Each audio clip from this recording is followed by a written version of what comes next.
there is a very cool tool to use to establish yourself as an authority. And let's talk more about that. Absolutely.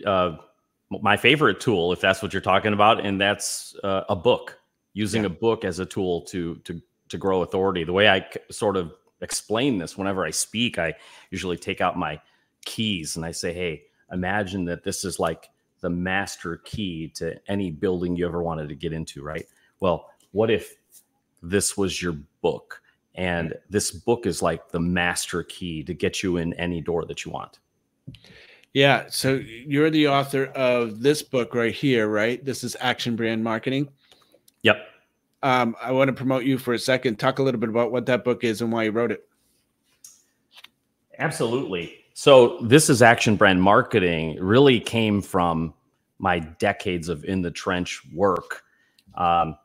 Because actually, before I met Dan Kennedy and before I was learning direct response marketing, I was in the traditional marketing and traditional advertising and branding world. I did experiential events for some of the world's most loved brands, including Nintendo, Under Armour, M&M Mars Candy, just to name a few. Wow. So I learned what the big brands were doing to grow their businesses, and I saw what could work and what absolutely wouldn't work for the little guy. And then when I met Dan Kennedy and learned direct response marketing, I saw this absolutely works for the little guy. This is a cash flowing type of marketing, this direct response business. And what I've learned through both disciplines is I learned how to marry it into one, because obviously the big brands are big for a reason. So there are principles they use that really explode and accelerate acceptance, is the language we use when you use brand. But how do you fuel brand? You use direct response marketing, because a brand isn't built without sales. So that's what motivated me to write the book, is because this was a book I wish that I needed to read like decades ago, before I was trying to figure all this stuff out on my own.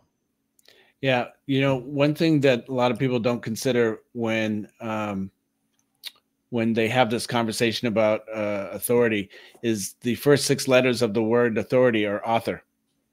Yep. Yeah. So having a book, and, we have a few more questions to go through, obviously, but, talk about the difference between a physical book and an ebook. What has more authority? I love that question. And I believe in having both. People today always kind of default to what's the easiest and what's the cheapest. And obviously pushing pixels is practically free. So everyone wants to go with the digital thing. But in terms of marketing, think deeper into that. And what will people remember? Do you remember everything you've downloaded or offered through the years? If it's out of sight, it's out of mind. But a physical book, I have clients that come to me today after having received my book years ago, and it was sitting on their desk.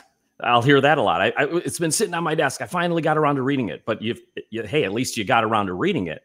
Right. Another thing is the pass along factor. How do you lend out your Kindle to somebody that should read it? So I believe in having the Kindle available, but you must have the physical book, because how are you going to do a book signing on a Kindle too?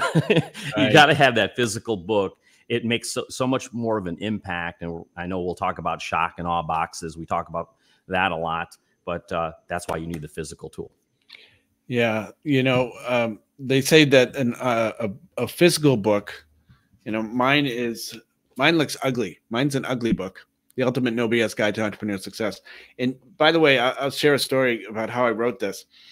It comes down to, I told my mastermind group that I was going to write a book. And every month they would say, how's the book coming, Craig? And I'm like, it'll be done next month. And then next month would come around and it wasn't done. And it'll be done next month. And then one day I took one of my mastermind members out for lunch. He says, how's the book coming? And I said, it's coming along. He goes, oh, don't worry, Craig. We don't expect you to get it done. And I went, what? And I got it done in 4 days. There's the challenge. Yeah. So if it, one of the hard problems, and I don't know if that's one of our questions today, but we'll kind of deviate a little bit, is if it looks like a book, it's a book, right? So I used a lot of my marketing assets that I already had, the knowledge that I had already used, articles, you know, stuff like that. But I also incorporated licensed articles that I had through Dan Kennedy and Bill Glazer.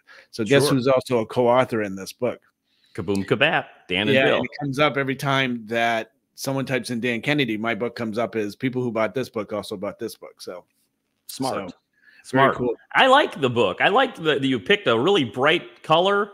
It's utilitarian, but boy, the words are bold. You know, and that's the number one thing is the headline, the title of the book that gets them to read it. Well, you know, one other fun thing in there, and it's kind of cool, is you notice on this side of the book, there are quotes, and those are notes from my years of being a student at Dan Kennedy. I use this as a lead magnet to get people to the chapter meetings and you know, for clients and stuff like that. But I've used it based on the dual readership path. If I didn't have the quotes on the left-hand side, it would have been about 100 pages. But I made it into a 200-page book by just adding quotes on the left side that don't necessarily have anything to do with what's on the right side. But I find that people read these quotes and go, God, this guy's a genius. I love that. But they're just my notes from seminars with yellow padded paper and all that stuff. And that has gotten me more business than I can even tell you. Hey, you're like a DJ. You're DJing other brilliant quotes that people should know. So you're going to be a famous What DJ. do you do with pads and notepads that you go to seminars for 20 years? And it's like, share it with the world, right? It's my interpretation and my sharing of quotes.